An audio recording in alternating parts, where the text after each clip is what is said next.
Hello everyone, विकास कश्यप का आपको बहुत बहुत नमस्कार। पिछली क्लास में हम लोगों ने क्लास 10th एनसीईआरटी मैथ के चैप्टर नंबर फर्स्ट वास्तविक संख्याओं के तीसरे क्वेश्चन को सॉल्व करना सीखा था।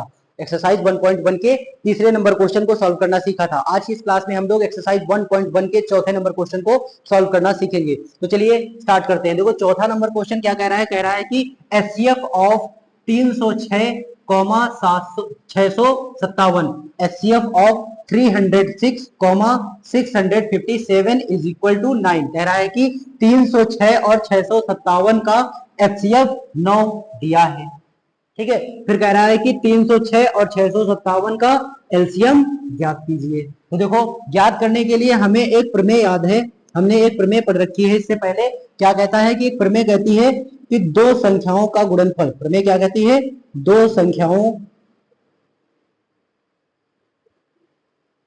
का गुणनफल, दो संख्याओं का गुणनफल बराबर एलसीएम गुणे में एचसीएफ, एलसीएम गुणे में एचसीएफ। अब देखो दो संख्याएं कौन कौन सी होंगी, वो संख्याएं जिनका हम लासा और मासा निकाल रहे होंगे, और एलसीएम और एचसीएफ क्या होगा, उन्हीं संख्याओं का एलसीएम और एचसीएफ होगा। तो देखो दोनों संख्याएं क्या है, एक संख्या है 306 और दूसरी संख्या क्या है 657। दूसरी संख्या क्या है 657, बराबर आएगा लासा गुणे में मासा। अब देखो लासा किन संख्याओं का निकालना है, लासा निकालना है हमें 306, 657 का, और एचसीएफ ऑफ 306, 657 कितना दे रखा है हमें, 9। कितना दे रखा है हमें, 9।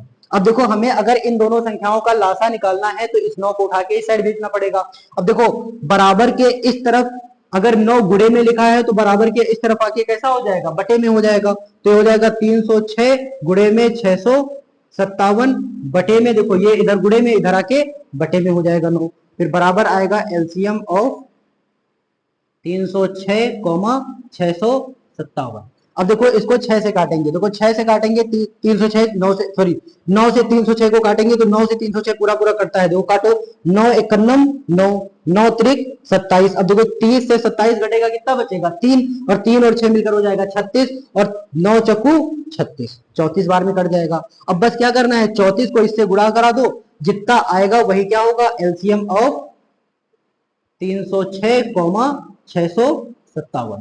ठीक है, अब देखो गुणा कराओ, 34 का जब इससे गुणा कराएंगे, देखो इधर साइड में गुणा करा लेते हैं, 657 गुणे में 34। ठीक है, 4 सत्ते 28 का 8 हासिल 2, 4 पंचे 20 और 2 22 हासिल 2, 4 छंग 24 और 2 26। ठीक है, 3 सत्ते 21 का 1 हासिल 2, 3 पंचे 15 और 2 17 हासिल 1, 3 छक्का 18 और 1 19। तो यहाँ पे कितना आएगा, 8 3 7 6 13 का 3 हासिल 1, 9 2 11 और 1 12 और 1 1 और 1 22 338। कितना आएगा, 22 338, 22 338। तो 306 और 657 का लासा कितना आएगा, 22,338। आई होप ये क्वेश्चन आप लोगों को समझ आया होगा। मिलते हैं अगली क्लास में अगले क्वेश्चन के साथ, तब तक के लिए नमस्कार।